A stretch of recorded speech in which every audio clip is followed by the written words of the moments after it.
Many people who come to my channel accuse me of being a socialist. They think that because I have stood up and told the truth about what's happened in Venezuela, that somehow I believe that the United States becoming socialist would be a good thing.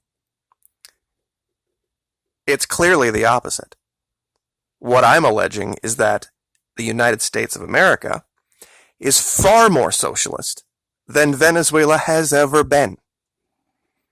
All they have done in this country is use techniques, different words, psychological operations to make you believe that you live in a free country that's free of socialism.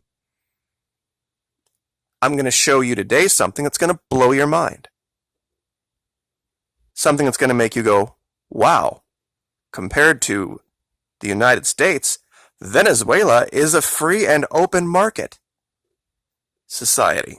Now, one of the big arguments that the folks who attack me make is, well, if they're really free, why were they expropriating assets from poor big oil ConocoPhillips? That's not right. Well, ConocoPhillips and other oil companies went down there and entered into an agreement with the state-run oil company, PDVSA. And if certain criterion were met, then everything was fine. But if certain criterion were not met, or if certain amounts of corruption were discovered, there was a provision in which the Venezuelan government could seize those assets. The argument was ConocoPhillips didn't believe the bar had been reached to prove that. And that's why they didn't go before a criminal court. They didn't say the stuff was stolen. They went before a civil court. And they said, here's the contract. This was the case. We think we're owed $20 billion from this expropriation. The court looked at it and said, okay, you might technically be right, but maybe you have overstated it just a little bit, say 1,000%, and you're owed $2 billion. And that's what happened. But putting that aside, the concept of a government seizing property of a private corporation or individual based on that government's belief that they haven't received the amount of money they think they're owed, if you believe that concept is wrong, I just have one word for you, kids. Welcome to the United freaking States of America. Have you ever heard of this thing? It's called the IRS. And they seize private property every single day and have for decades based on the concept that they haven't received the amount of money they thought they were owed. And it doesn't matter whether it's a business, it doesn't matter whether it's a person. See, down there, it's evil socialist expropriation. Up here, well, you didn't pay your taxes, and by law, blah, blah, blah, blah, blah. It's the same thing. It's the exact same thing. They create this huge mangle of paperwork called our tax system that very few people can understand, that they have to hire professionals and they have a hard time understanding it. And at the end of the day, the government gets its way pretty much 100% of the time, and you either pay them or they take your shit. Tell me how that's different. The difference is down there, they very rarely do it to citizens. They do, however, do it to big foreign multinational investors trying to scam them, like big oil does. And if you don't believe we live in a country full of regulations, permits, licenses, insurances, and government controls that literally taxes every time money moves, and if they don't get their share, you're labeled black market, you're labeled a felon, you're labeled a thug, and they will throw you under a prison and forget about you. They have people on staff designed to literally get out of their own contracts. This idea that you think Venezuela is so much different than the United States in the form of government is laughable. It shows how effective psychological operations can be. There's no such thing as OSHA in Venezuela. There's no such thing as a labor board in Venezuela. They don't have laws requiring the levels of insurance that we require here. They don't send people out to jail people fishing without licenses in Venezuela. Or if you take a four-wheeler on this path but not that path, you get this $500 fine for going down a snowmobile path with a four-wheeler, because it's technically a snowmobile path and not a four-wheeler path. They think up every possible regulation they can to take your money away from you in this country. And this government has the gall and audacity to call Venezuela socialist? You're out of your mind. Our tax system is progressive. Marx would have been ecstatic at the way that we do taxes in this country. Licensing, when government takes away your right to do something and then sells it back to you, as in licensed preachers, licensed churches, licensed literally everything, permits for everything. I suppose the next question you ask is, well, why are the people of Venezuela starving? Real simple. Real simple. Venezuela got into a position that Chavez and Maduro tried to stop and tried to change, where they imported way too much of their food. And when the U.S. coordinated with Saudi Arabia to crater oil prices in 2014, and you can look that up, I've shown you that link 1,000 times. In fact, I'll put it in the description. That's not even up for debate. Why oil prices? They didn't go down 10%, 20%, 30%. They dropped hundreds of percent, looking at it from the other direction, given the prices now versus what they were then. It was a massive loss of income. A massive loss of income coupled with sanctions. Lots of other countries were affected by that in 2014 and 15. The difference is those countries weren't sanctioned by the United States, weren't targeted by the United States. It is a minefield in this country to try to avoid the government intruding into your life. It's almost impossible. And when you do finally get yourself to the point where you're almost free of them, sometimes the things you have to do have been criminalized. Like even storing rainwater in some places. Chopping wood. Having money change hands without there being reporting to the government of taxes. It's insane.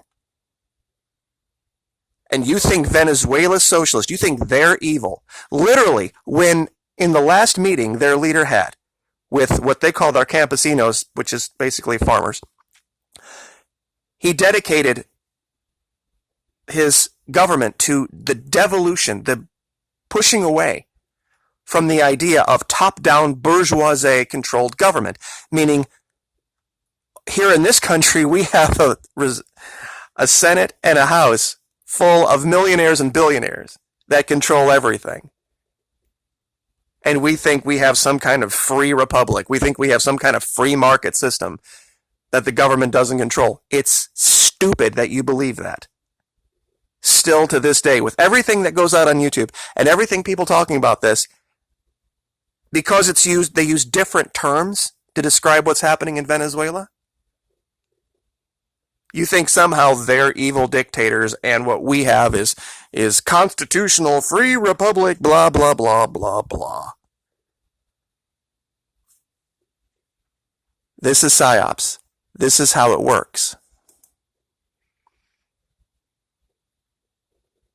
This is an article that we are going to cover in another video about why oil prices all of a sudden have different standards in different places. And we're going to talk about this too at some point. But I wanted to talk to you today, real quick, about something that was released on Venezuela Analysis, and it's pretty terrifying.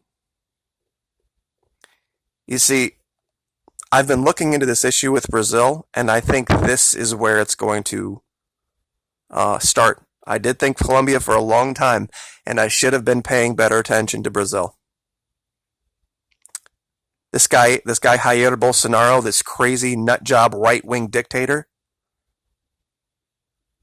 has pretty much laid it out that if he gets in power, they're going to invade Venezuela. One of Bolsonaro's party members and a strong candidate to be his foreign minister, should he be victorious, recently told Sputnik that I do not close the door on a military intervention. Bolsonaro's own son Eduardo has also claimed that he will declare war on Venezuela, as well as cede a military base in northern Brazil to the United States so as to better attend any Venezuelan confrontation.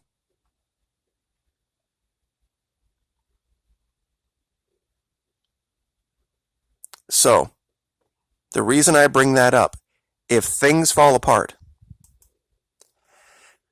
have water. And the reason I choose this particular brand is for a bunch of different reasons. I know there's a lot of people out there right now going, it's too expensive, I'm not buying that, it's a scam. The water is better for you, that's fact. The bottles themselves, though, they're square. They store more efficiently than round bottles. You don't lose the space. You get more product to store in the same space because the bottles are square. Also, these bottles are very heavy-duty plastic. You can use these bottles once you've drank the water for all sorts of purposes. You can I would dry them out, and all of your powdered goods, anything you're storing in kind of flimsy plastic, put in here and store them this way. Once again, you gain the efficiency. Powdered milk, powdered anything, really. Medicines, even ammunition. You can put in here, and you can seal that. You can go bury it out in the middle of nowhere, and this bottle is not going to degrade. Great for trout lining as a float. These bottles can be boiled. Believe it or not, you can take water and you can put, once you've drank the Fiji, if you have to go out and drink questionable water, you can take these, put them over a flame, and do it gently. You can't just set them right down on a hot surface, but you can boil water in Fiji bottles because the plastic is so thick the flame won't compromise it nearly as easily as it does those other cheap ones.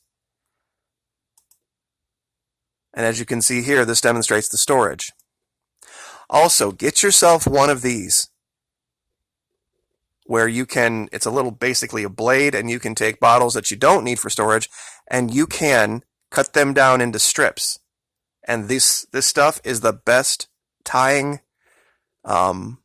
material that you can use. It's heavy duty. It has a million uses, especially in camping applications. Outdoor, because it's plastic, it doesn't absorb moisture and funk like rope does. And like I said, it's something that when you don't have it, it's a problem. So I will leave it there. I did have a picture of a generator brought up, and I don't have it anymore, but because I'm looking through my tabs right now and it's not there. Dual fuel generator, Champion. Just Amazon or Google it. Champion makes a generator that runs both on propane and gasoline. I would highly recommend having that, because if there is a run on the gas stations and you are in a position where you might be out, you can always go get propane. That might be something that might not run out as fast. But just to cover it again, there is no difference between our IRS and what happened in Venezuela with the big oil companies, other than Venezuela didn't turn on its own citizens. It went after a big, corrupt multinational set to screw them over. We live in a society and a country that is far more socialist than any South American country at all. I don't care what measure you want to use. We're more socialist than they are, and I defy anyone down in the comments section to bring up something that these socialist countries do that we don't do.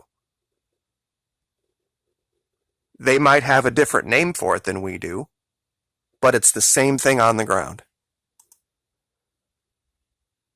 No matter what measure you want to use, the U.S. is 10 times worse when it comes to this, and has no place dictating to Venezuela about what should be or what shouldn't be. The only reason we don't have starving people here, and the only reason we don't have the problems that they have down there, is the petrodollar and the point of a gun. That's it. We are far more powerful militarily than everyone else in the world, and so we can, by force of gun, get our own way. That's how they, oh, by the way, get your stuff too. It's not some magical capitalist formula that makes things work here.